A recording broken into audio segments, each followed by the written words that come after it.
Existem futuros muito além do que nossa imaginação alcança. O que esperar do mundo diante do colapso ambiental? E quem seremos diante das ruínas? Meu nome é Lara Carvalho e você está ouvindo Meridianos. Respire fundo e se permita viajar. Você está prestes a entrar em outra dimensão.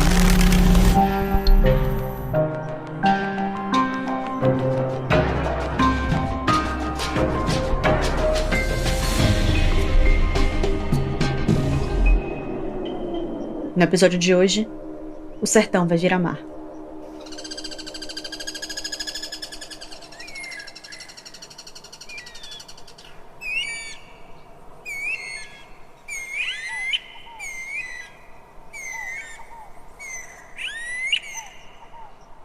Ninguém nunca mais tinha visto o Anu voando pela vila de Torrente.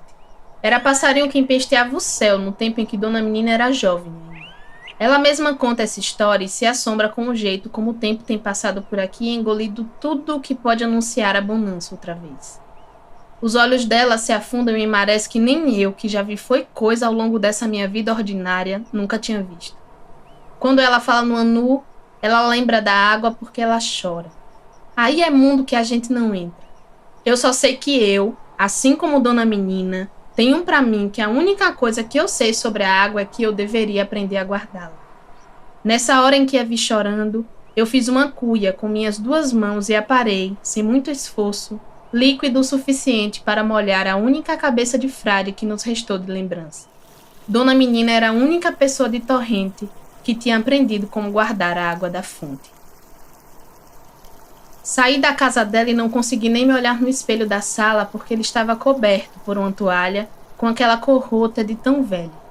Ela vivia esperando a trovoada e fazia questão de não se esquecer da emoção de cumprir com fé as etapas de respeitar as chuvas quando viam resplandecer de verde a nossa terra.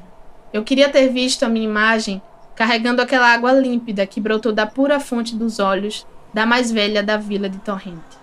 Eu também aprendi que todo temporal que há de chegar é o anúncio de grandes mudanças. Saí daquela casa baixa em sentido à cabeça de frade que ficava em um pasto que um dia tinha sido caatinga bonita e misteriosa, com a nossa flora diversa. No tempo que é de hoje, a gente só vê pelas nossas terras um cascalho seco, hora ou outra, longe, um pé de umbu qualquer, uma favela, um chique-chique.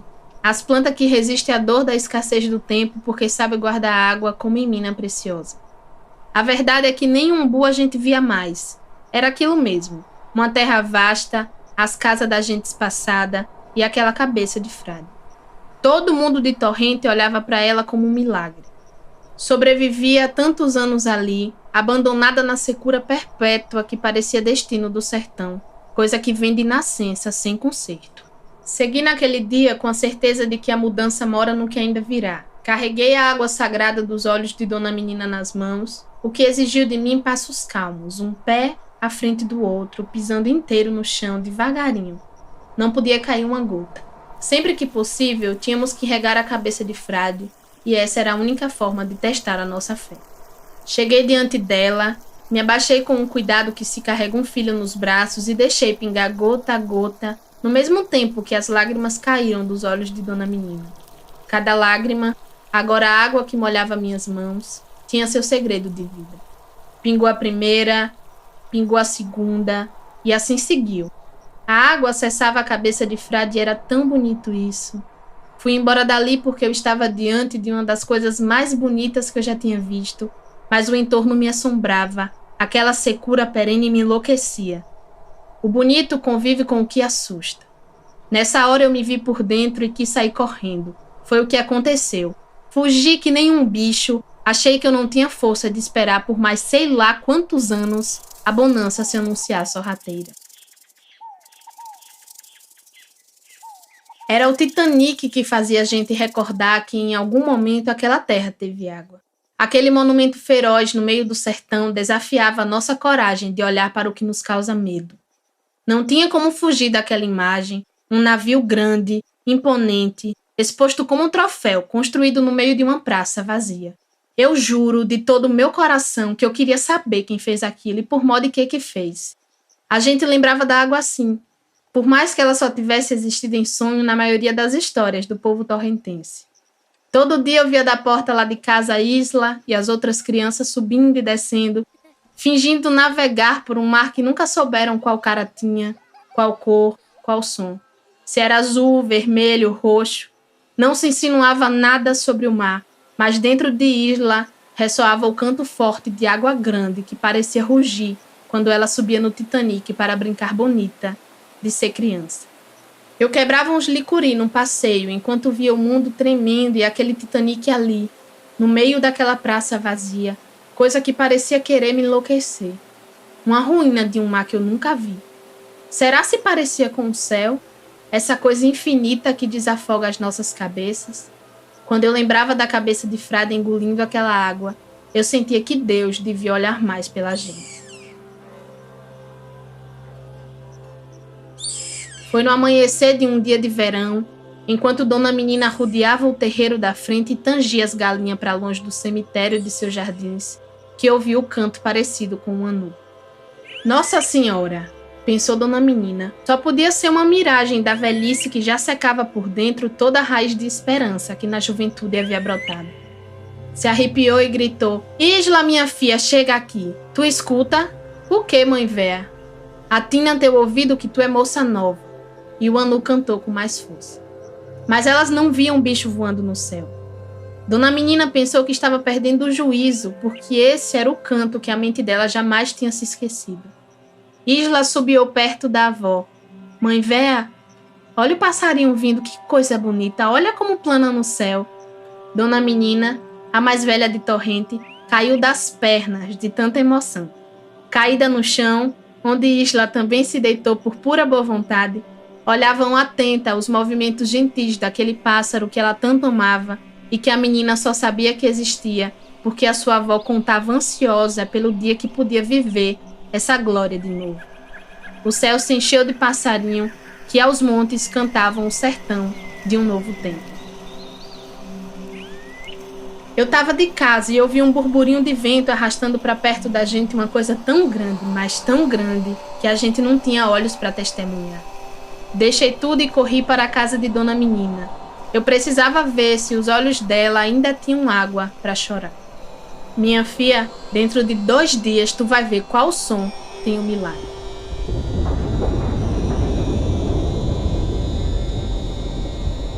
Eu não era tão nova quanto Isla. Já tinha na vida uns compromissos maior com o mundo, mas me fiz pequena diante daquilo tudo. O terreiro se encheu, Torrente toda desceu para o céu onde o anu vingou, acima da cabeça de Dona Menina, e de sua coragem de continuar sonhando enquanto a terra morria, com saudade profunda das águas. Quando a gente ainda tinha sinal de rádio, correu por aí uma história de que a estiagem se prolongava até uns lugares distantes no mundo, que o povo das tecnologias não estava sabendo muito bem como cuidar do que a natureza tinha deixado para a gente. Mas a gente soube que havia em uma vila, no meio do mapa do mundo, uma planta que trazia para ela a promessa de fazer chover de novo. A gente vai morrer sem saber que vila é essa e se ela um dia poderá salvar a gente dessa seca medonha. Dona Menina saiu em noite de lua cheia. A senhora que ilumina o escuro brotou laranja no horizonte de casa nesse mesmo dia. Ela, mulher sabida por tanto tempo carregando a velhice no semblante, decidiu se enfeitar, descalçou os pés de toda a ira, aliviou o coração e foi descobrir com quantas palavras se faz uma jura de amor ao sertão. Com quantas palavras se planta em uma terra, com quantas palavras se constrói a base de um sonho, com quantas palavras se reinventa a força da chuva. Rezou sua ladainha, olhou bem forte nos olhos serenos de Isla e seguiu, deixando o vento bater com força a cancela.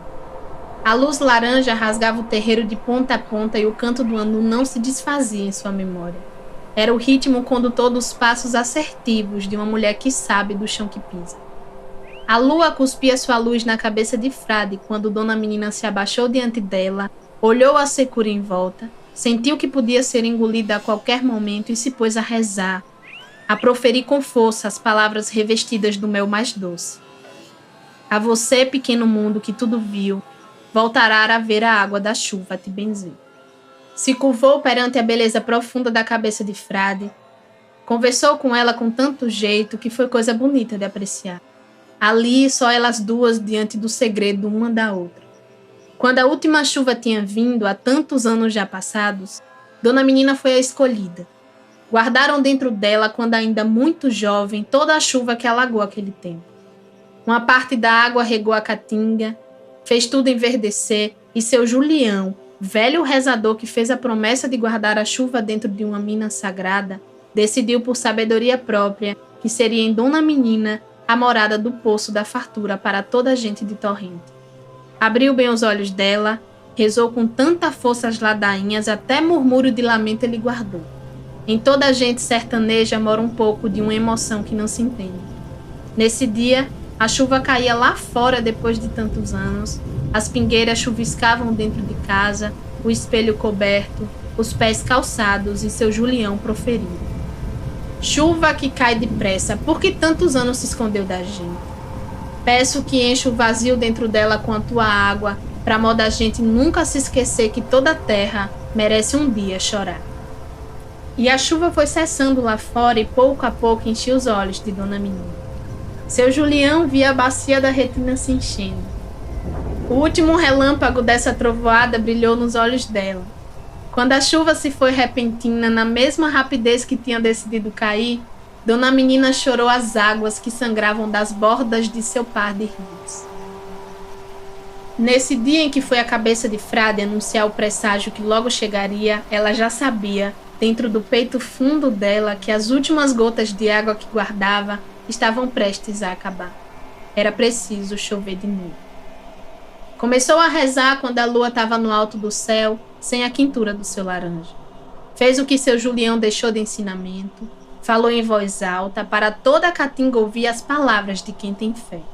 Dona Menina disse que o anu voltou a voar no céu e que seu tempo havia de chegar ao fim, que jamais suportaria viver em um corpo que não se pode mais abrigar a gentileza das águas. Foi a última chuva que fez por um instante o povo de Torrente esquecer do quanto é triste ver a seca comer tudo que tiver pela frente. Fez por promessa regar aquela cabeça de Frade com a água dos seus olhos. Queria que no dia que voltasse a chover fosse ali a mina de se guardar toda a água para matar a sede de Torrente. A cabeça de Frade nasceu esperta no jeito de guardar água. Sempre soube o quanto foi difícil sobreviver diante da terra seca de Torrente. É coisa tão bonita, tem flor e fruto, e um poço profundo onde se pode guardar a fundura das águas. 2 dias depois, a chuva caiu impiedosa. As nuvens se chocavam no céu como se brincassem na rua, no colo das meninas e dos meninos, fazia som, rangia o tempo de alegria, e os relâmpagos se acendiam prateados. O mundo desabou, não estava preparado para a volta repentina do anu. Isla se chocou com o que via. Correu para pegar todas as vasilhas e copos de casa. Ela já havia aprendido que uma das coisas mais importantes sobre a água é aprender a guardá-la. Torrente ficou em silêncio. Isla, mulher de muita vontade, aprendeu uma nova língua. Um som de uma nova linguagem com a chegada dessa chuva em Torrente. Me parece que só assim a voz da água aqui poderia um dia ser ouvida. Tiraram de Isla uma parte do som de suas águas. Mãe véia, o que é isso? É a chuva, fia. E caiu dos seus rios antigos as últimas lágrimas que ainda estavam guardadas. Isso é a chuva, minha filha. Pois corre, porque dentro de tu já navega o som gigante das águas. Chama as crianças, vão brincar no Titanic. Isla correu, arreganhou a porta da frente e sentiu pela primeira vez toda a água dentro dela chacoalhar. O Titanic estava no mesmo lugar. E da minha janela eu chorava vendo aquilo acontecer de novo e eu ainda estar vivo. Eu não sabia se suportaria a emoção que o coração sente quando a chuva decide chegar.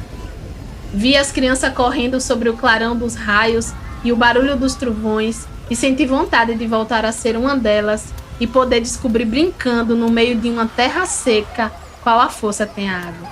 Eu senti que nessa hora já poderia morrer, porque tudo o que sempre pedi era que um dia as crianças de Torrente pudessem saber do milagre que é correr na chuva. Dona Menina olhava pela janela o Titanic, e a satisfação amortecia o peso da morte que logo viria chegando.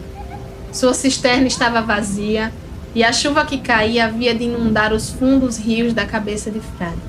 Seria uma nova história para a vila de Torrente. E o Titanic? Será se um dia poderia navegar? Saiu de casa e nenhuma gota molhava. A chuva abria passagem para ela, venerando o poder do seu corpo em abrigar por tantos anos a água do mundo. Em torno da cabeça de Frade já ficava verde, e o mundo, ao invés de engolir, agora acolhia. Dona Menina rasgou com uma vara fina o topo dela e implorou que jamais se esquecesse de emocionar o nosso povo. A chuva descia generosa pelas veredas da cabeça de Frade, até que cessou por inteiro do céu, e antes da noite deitar no colo do dia, o último anu se escondia. Quando não via mais seu rastro, arrancou da terra a cabeça de Frade, juntou com carinho entre as mãos e seguiu para a vila. No meio do Titanic deitou o mistério, pregou a sua cabeça diante dela e foi embora, sabendo que nunca mais nada seria como antes. Isla viu a mãe véia de longe, correu para perto e, sem dizer uma palavra, pregou sua cabeça diante da cabeça de Frade e deixou descansar seu tempo de menina. A mãe véia segurou a vara fina, chamou toda a vila de Torrente para ver. Partiu a cabeça de Frade ao meio com tanta delicadeza e aos poucos muita água jorrava de todo o buraco da terra. Todo canto era uma nascente. A cabeça de Frade foi murchando e o povo todo subiu para o Titanic para ver do alto a água beijando os pés do sertão. Eu via tudo de minha casa, sempre quis saber qual mundo existe no fundo do mar. Torrente se alagou inteira e eu descobri qual a cor tinha quando muita água se reunia. Titanic, ontem ruína de um mar que Isla nunca tinha visto, agora navega imponente nas águas de sua terra. Eu nunca pensei, com a idade que tenho, que nos meus olhos pudessem se abrigar algo tão grande quanto o mar. Quando o sertão virou mar, eu vi e eu chorei. Dona Menina se viu murchando e Isla ouvia dentro dela o som gigante das águas. Tinha medo de esquecer do sertão, das terras que corria. Mãe véia, a próxima chuva a senhora pode guardar dentro de mim? No tempo de agora não faltaria água. O mar encheria os poços e o Titanic poderia conduzir as novas rotas para o povo de Torrente. A estiagem tinha passado. Será que fora de Torrente também? Eu lembrei da mensagem no rádio e me pergunto, é o carinho pela terra que faz brotar um tempo novo? Navegar a Caatinga nos mistérios do sonho é uma forma imensa de amor a ela. Esta terra que nos criou com emoção, soube plantar no oco da gente a esperança do sonho. Isla amava a sua terra com tanto vigor que agora estava completa por ver o Titanic flutuar. Nada seria como um dia já tinha sido. A Caatinga que amava agora era a base para o grande mar onde devia mergulhar. O tempo da seca sempre volta, mas a espera da chuva nunca se vai. Dona Menina fez da mão cuia, encheu da água que alagou o sertão e deu de beber à sua neta. A água era doce e terna, como uma chuva que acabou de cair. Mãe véia, a água dos meus olhos é salgada. Isla ainda tinha de aprender como se guarda a água. Não te preocupas, minha filha. Quando a maré baixar, a gente volta para casa e vai estar tudo verde. Queria que você soubesse como é bom ver o azul infinito ranger dentro dos olhos da gente. Nas terras fora dali, o mundo ficou sabendo que a planta, promessa de fazer chover, havia realizado seu feito. O sertão virou mar. Agora o mundo e toda a gente tinha tempo de recomeçar a viver de um outro jeito.